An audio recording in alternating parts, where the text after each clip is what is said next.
Discover the best in local business news with a subscription to the IBJ and Inside Indiana Business.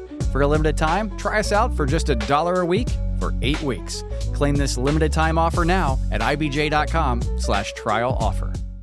This is Inside Indiana Business Radio for the afternoon of Thursday, May 7th, 2026. I'm Alex Brown.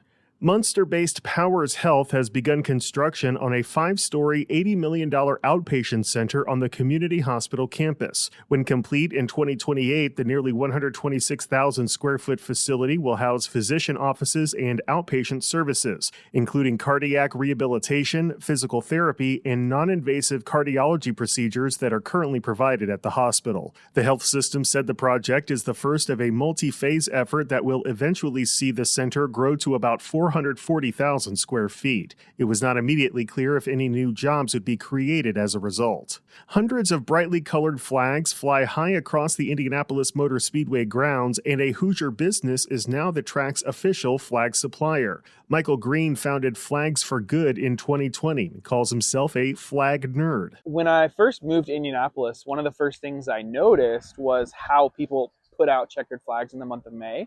It was one of the first things that made me want to be a part of the culture of Indianapolis, make those checkered flags for people. Flags for Good was an IMS licensee before being approached this year about an official partnership. Green estimates the total order was around 1,000 flags. Indianapolis-based fuel and lubricant producer CountryMark says it plans to return $52 million in cash patronage and equity redemptions to its owners, despite a challenging year that limited profitability. The board of directors approved a June distribution of profits from 2025 purchases in gasoline, diesel, lubricants, and equipment. From the number one source for Indiana business news, this is Inside Indiana Business Radio. Indiana, start your engines. Join us from the Indianapolis Motor Speedway for our Emmy Award-winning Business at the Brickyard, presented by LiUNA.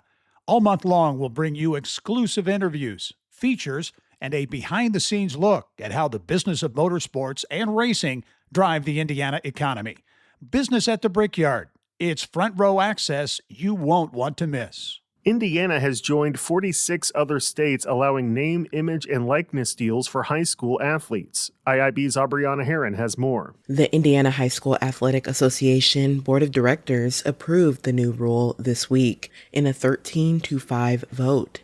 The personal branding activity rule allows student athletes to capitalize on their individual skills through commercial activities such as appearances, social media, branding, and endorsements. That can include coaching a clinic in the sport the athlete competes in. IHSAA Commissioner Paul Neidig said it aims to clarify what high school student athletes are permitted to do. Unlike similar offerings at the collegiate level, Indiana's high school rules prohibit any use of school affiliation or facilities in personal branding. The parameters in place also do not allow for the formation of collectives, like is done on the collegiate level through boosters and alumni, to create financial opportunities. This has become a key recruitment tool for colleges and has caused concerns for disparity between larger and smaller schools. Neidig said the limitations aim to keep high school athletics in Indiana equitable. The policy goes into effect immediately. Aubriana Herron, Inside Indiana Business Radio. Terre Haute-based Hallador Energy Co announced Wednesday that it has signed a 12-year agreement to sell approximately 2/3 of its electric capacity from the Merrim generating station to an unnamed user beginning in 2028. The independent power producer said the deal is expected to generate approximately $1 billion in revenue through 2040. Hallador said the new agreement is capacity only and does not include the sale of energy, allowing the company to retain flexibility to optimize future energy sales. The deal remains subject to regulatory approvals, which Hallador expects to receive in the second half of this year.